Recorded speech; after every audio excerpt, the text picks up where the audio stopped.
top stories tonight in Y News. President Ferdinand Marcos Jr. leaves for Indonesia to attend the 42nd summit of the Association of Southeast Asian Nations. Department of Justice Secretary Crispin Boying Remulla reveals that suspended Negros Oriental 3rd District Representative Arnolfo Teves Jr. entered the Timor Leste a week ago to apply for a protection visa. The Philippine Health Insurance Corporation, or PhilHealth, eyes to launch its outpatient package in a bid to make mental health services more accessible to the public. And Russia bombers release its massive wave of kamikaze drones attack across Ukraine just a day before Moscow celebrates Victory Day.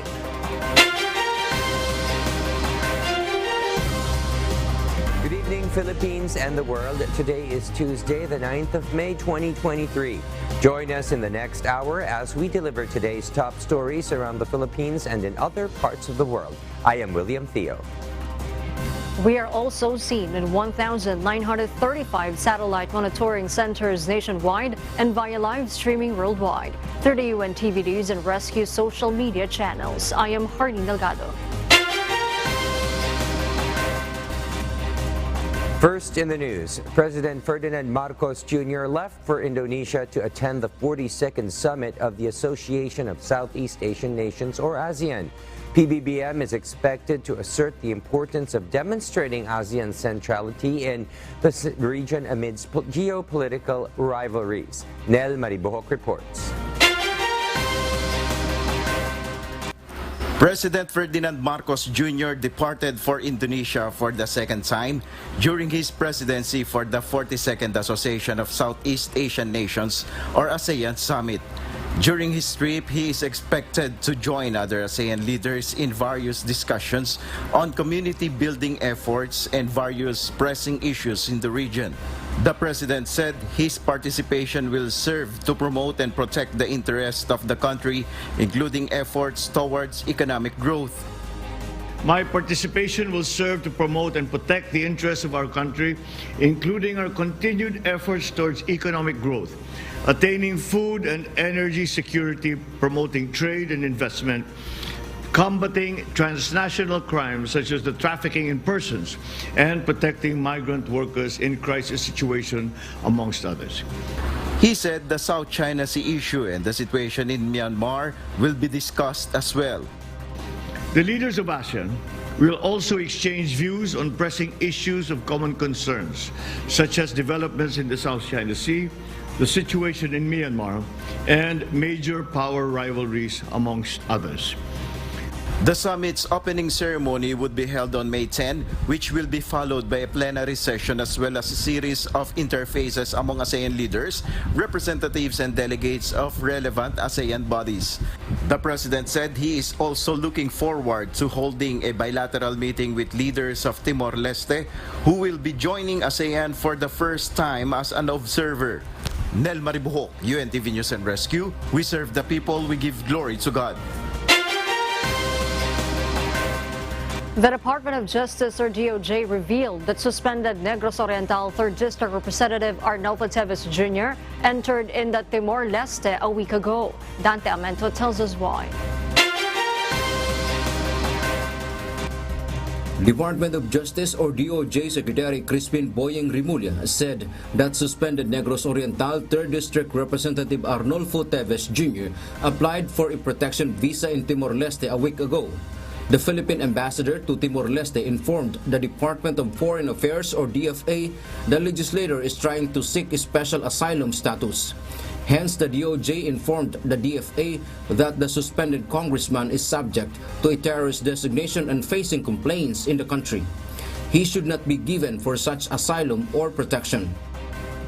We have written a letter telling Timor Leste that he's a person of interest in murder cases, and he's being considered for designation as a terrorist by the country, giving a fair warning about a person asking for asylum may not necessarily be a good candidate for that. Remulla added Teves' action is just to evade the cases or complaints against him. there's a special provision in law for that. If you want to seek asylum, usually it's just for political purposes. But we don't see any political reason for him to seek asylum in Timor Leste. It's really for not wanting to face the consequences of certain actions by which he is being held to account for in our courts of law. Meanwhile, Attorney Ferdinand Topacio, legal counsel of Teves, refused to comment yet on the issue. Dante Amento, UNTV, News and Rescue. We serve the people. We give glory to God. Department of Justice or DOJ Secretary Crispin Remulla said that several days ago, Bantag looks not serious about his plan. The DOJ recently assured Bantag that once he surrenders, they will recommend that he will be detained at the PNP Custodial Center if he feels that there is a threat to his life. Looks like they're not really serious in surrendering. But one of the topics being discussed was the place of detention.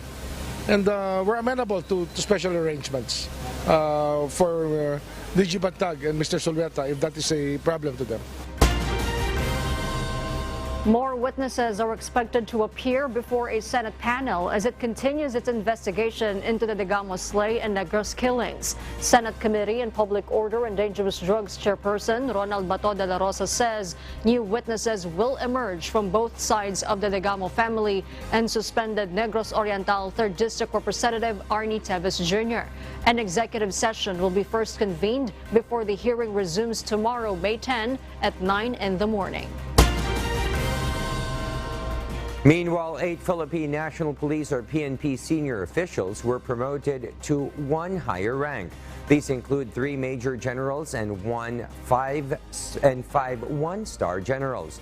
Among those promoted to the 2-star generals are Police Major General Harold Tuson from Area Police Command Eastern Mindanao, Police Major General Victor Wanchakan from Area Police Command Western Mindanao, and Police Major General Rudolph Dimas of Special Action Force or SAF. Among those promoted to 1-star generals are Public Information Office or PIO Chief Police Brigadier General Redrico Maranan, NCRPO Chief Directional Staff Police Brigadier General Lex Efraim Gurat, Police Brigadier General Victor Arevalo from CPSM, Police Brigadier General Alfredo Dangani from PNPA, and Police Brigadier General Roderick Mariano ng PRO 13. PNP Chief Police General Benjamin Acorda Jr. reminded those senior officers to forget about their personal interests and always think of the institutional priorities. With your new rank now, sabi nga ni Police Brigadier General Gurat, huwag niyong testingin yung powers niyo. You have that power already. Do not use it as a means to advance personal interest, but rather use your rank in upholding institutional development. And with that, sana with your new rank, use it para sa pagkakaisa natin lahat. The approval of the promotion of the said senior officers was delayed due to the evaluation and assessment of all senior officers to cleanse the PNP ranks on the involvement of illegal drugs.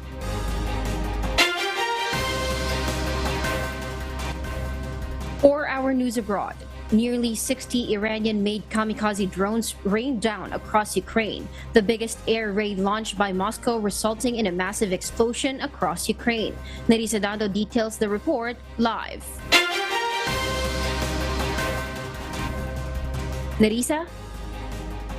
Good evening, Kath. Just a day before Russia celebrates Victory Day, Russia bombers had released its massive wave of kamikaze drones attack in the wee hours of Monday, May 8. Kiev's Mayor Vitaly Klitschko said nearly 60 drones had been launched targeting the capital and other regions in Ukraine and injuring 5 people due to the falling debris from downed drones. 1 person died in a destroyed Red Cross warehouse housing humanitarian aid after it caught fire following 8 missile strikes by Russian bombers. A spokesperson for Ukraine's Southern Command confirmed the dead body belonged to a security guard who was pulled from the wreckage. Ukraine's Red Cross wrote in a Twitter post, their staffs and volunteers are safe. However, the mobile hospital in Mykolaiv was also damaged. Other regions such as Kherson, Kharkiv, and Mykolaiv were also hit and has injured 7 people and a child. Officials called the latest Russian air raids, which lasted for 4 hours, as the biggest Russian attack since the invasion began in 2022. Meanwhile, Ukrainian forces had destroyed 36 Iranian-made kamikaze drones out of the nearly 60 drones launched by Kremlin. Back to you, Kath. Thank you, Nerissa Dando, for that report live from Japan. We'll share more global stories with you later, but for now, back to you, Harleen. Thank you, Kath. For those watching our live streaming on YouTube, please click the subscribe button you see on your screen and ring the bell for notification. You may also follow us on Facebook. The Department of Social Welfare and Development has assured that no money will be wasted on the government's recall of thousands of tuna cans included in the family food packs for areas affected by the oil spill in Oriental Mindoro. Janice and Henta will tell us why. Over 60,000 family food packs will be replaced in some areas of Oriental Mindoro, Antique, Palawan, and Batangas as the Department of Social Welfare and Development, or DSWD, begins the recall of tuna cans in the agency's relief packs prepositioned in oil spill-affected areas. According to DSWD spokesperson, Assistant Secretary Romel Lopez, the agency will remove Ocean's Best Tuna from its family food packs following several complaints received, which range from allegedly unacceptable and unusual taste. Po yung ating papalitan, una yung mga naka-stockpile po natin ay yung mga naka-preposition para sa mga susunod na rollout ng ating mga family food packs o relief goods ay hindi na po nila makikita ito pong specific brand na ito ng tuna na inaayawan nga po ng ilan po nating mga kababayan. Yung mga magbabalik po, maaari pong ibalik sa amin at maaari po nating palitan yan. DSWD official said removed tuna cans will be replaced with sardines and corned beef. He then assured that no money will be wasted on the government's recall of thousands of tuna cans included in relief packs in oil spill-affected areas. Yan po ay na-procure natin sa tinatawag nating framework agreement. O sa ilalim po ng framework agreement, kung ano lang po ang ating nagamit, yun lamang po ang ating babayaran. So yun po yung kagandahan. There will be no wastage, ika nga, ng taxpayers' money. Walang masasayang na taxpayers' money. Lopez noted that the cans of tuna were not expired, saying all relief goods must have a minimum of 2 years before expiration. However, the DSWD is still awaiting the test results from the Food and Drug Administration on the samples of Ocean's Best Tuna to determine if the expiration date stamped on the cans corresponds to the state and quality of the tuna flakes inside the cans. Janice and Hente, UNTV, News and Rescue. We serve the people, we give glory to God. 2 months from now, the Philippine Health Insurance Corporation, or PhilHealth, will launch its outpatient package in a bid to make mental health services more accessible to the public. However, a lawmaker believes this policy of the government has long been overdue. Arlene Delgado will tell us why. Government insurer Philippine Health Insurance Corporation, or PhilHealth, hopes to implement its wider mental health benefit package by July. This as senators expressed alarm on the number of suicide cases during the pandemic. In today's hearing of the Senate Committee on Health and Demography on various measures seeking to improve mental health services in the country, the PhilHealth says the outpatient benefit will include consultation and specialist packages. Currently, PhilHealth is only offering inpatient mental health benefits with a case rate of 7,800 pesos. So what will be implemented? The mental health outpatient package, which will include the generalist care para po din sa mga tulad ng call center, for example, or at primary care kahit na walang call center, kahit sa RHU. And also the outpatient specialist package, which includes yung mga neurologist, psychologist, psychiatrist na not necessarily admitted yung pasyente. In fact, too late na yung policy na yan. That policy should have been available as early as 2020, no? Because we saw the spike 2020. Nasa pandemic of mental health na tayo ngayon no? For Senator Sherwin Gatchalian, the government must endeavor to make mental health services accessible to the public. The National Center for Mental Health, or NCMH, says it received over 21,000 calls in 2021. Majority of callers were in 18 to 30 years of age. Out of these, around 7,600 were suicide-related calls. Gatchalian cited data from the Philippine Statistics Authority, noting that the number of reported suicide cases almost doubled during the height of the pandemic.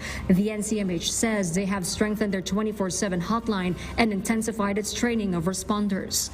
About the implementation of the peer support play group is also currently being piloted in a few LGUs, and we're planning to expand that next year to address nga po the reasons why people have suicide ideation in the first place. And kasama din po dito importance nga po talaga ng school-based interventions. The Senate panel's chairperson, Senator Christopher Bongo, notes that the DOH has 1.86 billion pesos for various mental health programs for this year and another 12 million pesos for mental health awareness and hotline. Harleen Delgado, UNTV News and Rescue. We serve the people. We give glory to God. Various groups join forces to monitor the implementation of the Free Trade Agreement. The Department of Trade and Industry assures the public that sensitive products are not included among those that will have their tax reduced or removed. Ray Pelayo will tell us why. The Regional Comprehensive Economic Partnership, or RCEP agreement, will be effective in the country on June 2. The Department of Trade and Industry, or DTI, said that the draft of the executive order for the implementation of tariff adjustments has already been submitted to the Office of the President for signature.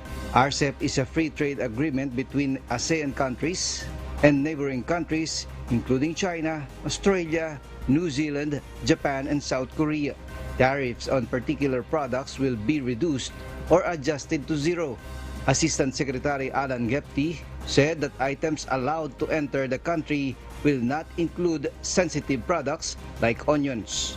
Itong 33 agricultural tariff lines na yan, ang equivalent lang yan, halos 1.9% of the total agricultural tariff lines. Tapos, konti lang yung trade natin dito sa mga agricultural products nito. Earlier today, various groups launched the Bantag RCEP initiative, but the chairman of the Federation of Free Farmers, Leonardo Montemayor, stated that they will ensure that all conditions attached to the implementation of the free trade agreement will be translated into action.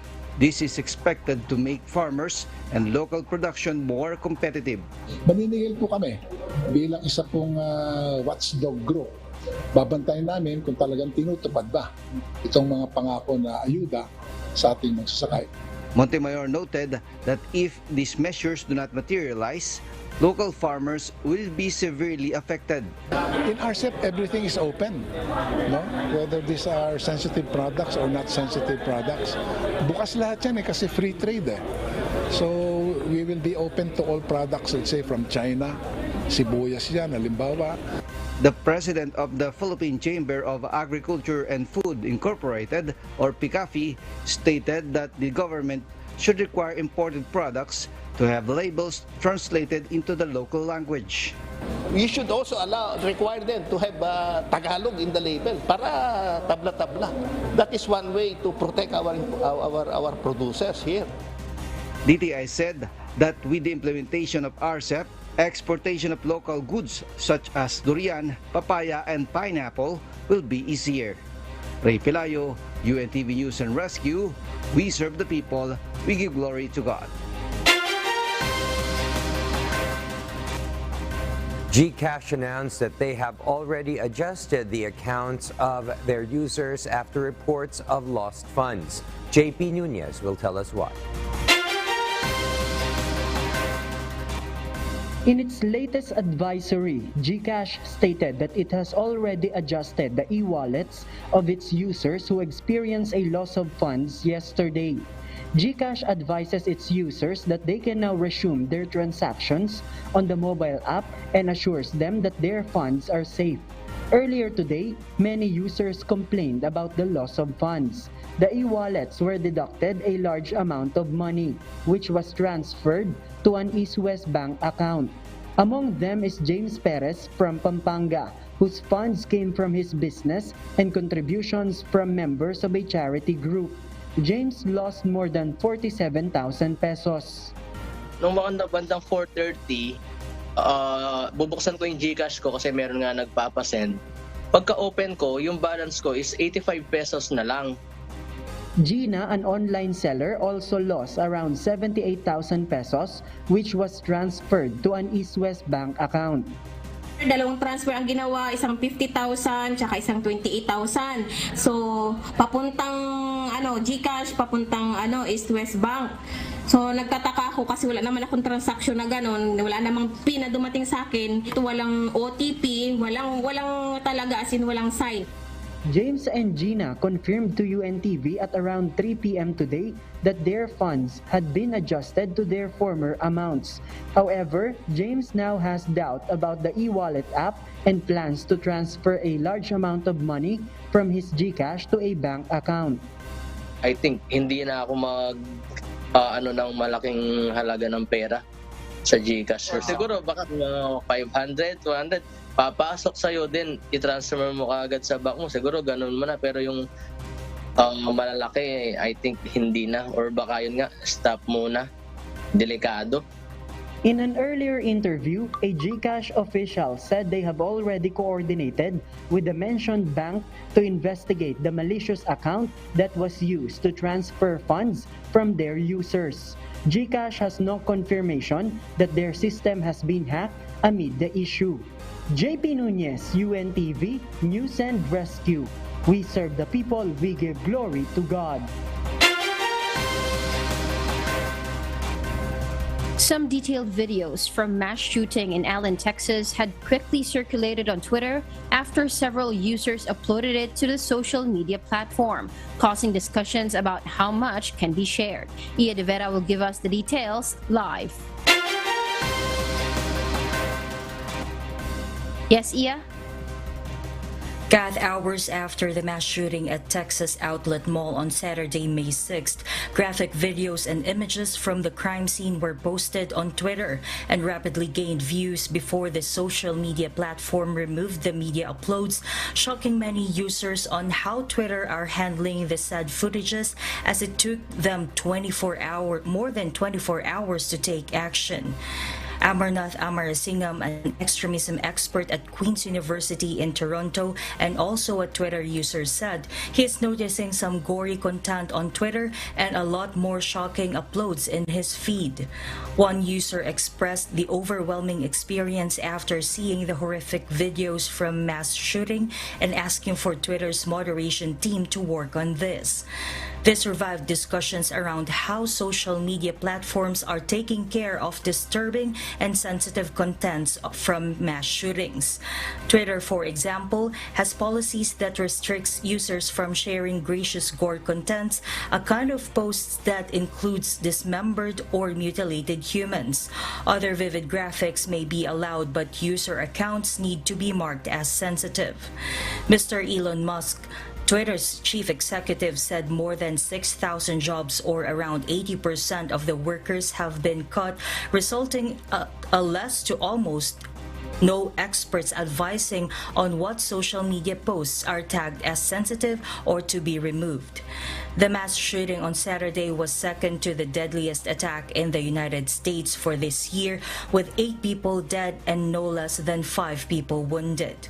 According to the Gun Violence Archive, a total of 202 mass shootings took place in the United States since the start of 2023, compared to 647 incidents in 2020. 2022. Back to you, Kath. Thank you, Ia De Vera, for that report live from New Zealand. United States President Joe Biden has proposed for new rules to hold airlines accountable by requiring them to compensate passengers for flight delays and cancellations. This is a part of the Biden administration's crackdown on airlines to better serve passengers on domestic U.S. flights and international flights that include an American origin or destination. The Biden administration has so far rejected family seating fees and investigated 10 carriers, including Southwest Airlines, which is said to have canceled more than 16,000 flights after a holiday meltdown. The U.S. Department of Transportation has not indicated how much cash compensation is to be paid, but last year it has already sought agreement with carriers for at least $100 for flight disruptions of at least 3 hours. However, the new rules could take years to be finalized, and some carrier companies question whether the department has the legal authority for such mandates. In comparison, the European Union and some other countries have imposed a legal requirement on airlines to compensate passengers of up to €600 or $663 for most significant delays. And those are the reasons behind the news in other parts of the globe. I'm Kat Maraos, live from Bangkok, Thailand. Good evening.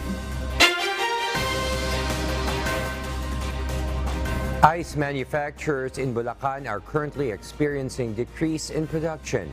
Due to low stocks caused by excessive heat, they are unable to provide adequate supplies to many ice dealers in Central Luzon and Metro Manila. Nestor Torres will tell us why. Ice manufacturers in Bulacan are facing the challenge of producing sufficient ice supplies to meet the demand in Central Luzon and Metro Manila. According to Junicio Hermino, manager of Frozen Planet Corporation in Bulacan, their current production capacity is limited to 60 tons of ice cubes and 40 tons of black ice per day, serving both dealers and walk-ins. In the demand exceeds that, they would need to seek additional ice supply from another facility in a different area. May planta kami sa Manila. Pag sila rin kinakapos, kami rin nagbabackup din kami sa kanila. Ganon, palitan lang kami. Pag sila kinakapos, nagbabackup kami sa kanila. Pag kami naman ang kinakapos, babackup din sila sa Republic, sa Dagunoy, at saka sa Escapade, sa San Juan, Metro Manila. In the ice storage of Frozen Planet, it used to be full of ice, with no less than 1,000 sacks, but now, not a single one is filled because they are running out of supply due to intense heat. Ito ang storage po namin. Dati po talagang punong-puno ito. Sa ngayon, wala. Kahit isa, makikita mo naman, talagang walang-wala. Kaya doon natin maano na dahil sa tag-init.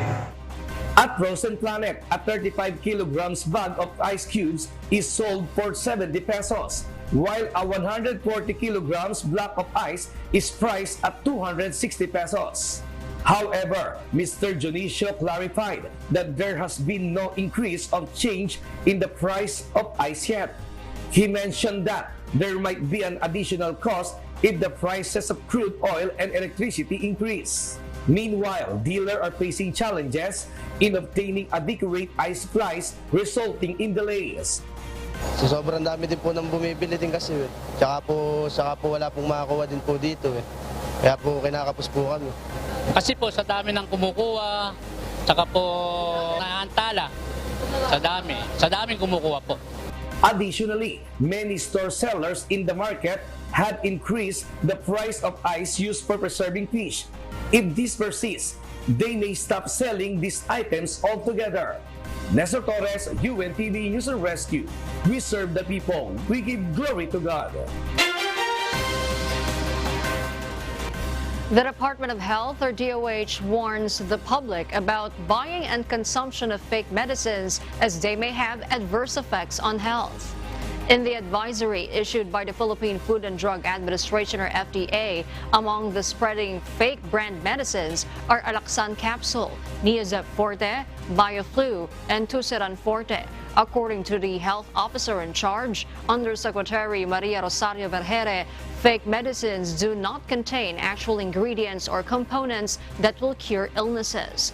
Under existing law, anyone proven to be selling fake medicine may be jailed for 6 to 10 years and fined up to 500,000 pesos. If the sickness of someone who takes the fake medicine worsens, the penalty is up to 15 years of imprisonment and a fine of 500,000 pesos. In the case of a patient's death due to the fake medicine, the penalty is life imprisonment and a fine of up to 5 million pesos.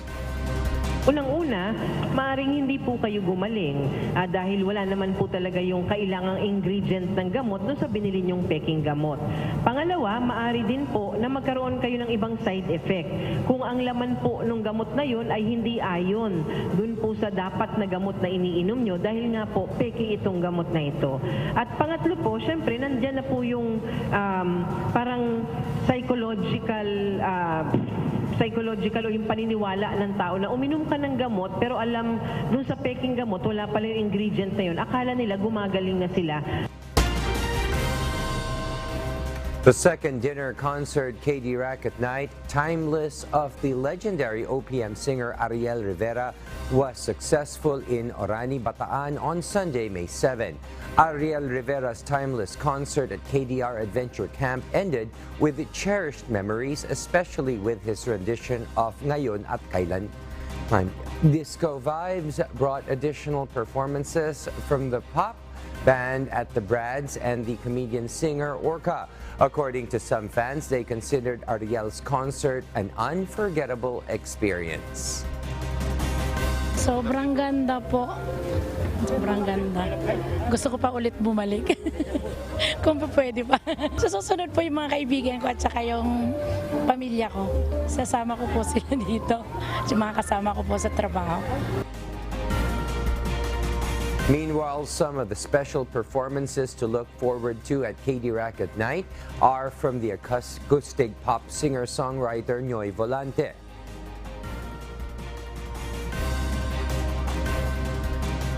For those who want to experience the concert, simply visit the official Facebook page of KDR Adventure Camp for ticket reservations or call 0927-558-8574. Our kasangbahay, as the world faces these trying times amid the pandemic caused by coronavirus, we are inviting everyone to join the global prayer for humanity. Good day. I'm Brother Eli Soriano of the members of the Church of God International.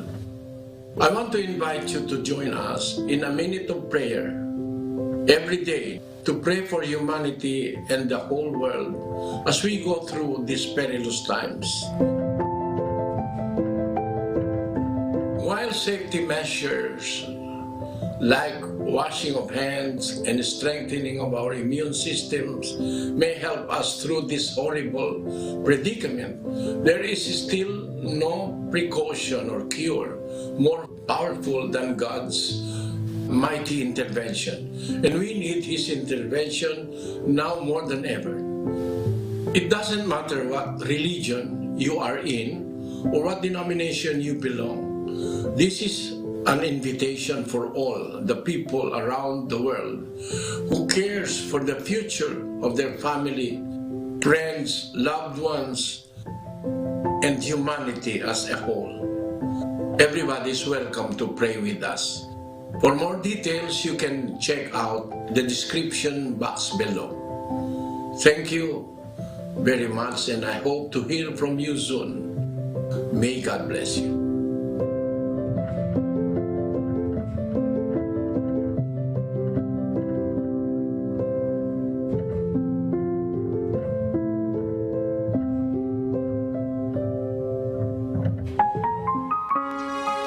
Before we close, we will leave you with a word, giving glory to God.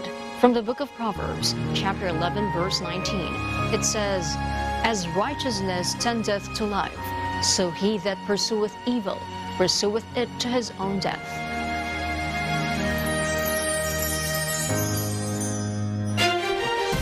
And those are the reasons behind the news, May 9, 2023. Reasons we deliver to you as they unfold. I am Hardy Delgado. And because we need to know, we will always ask why. I am William Theo. We serve the people. We give glory to God.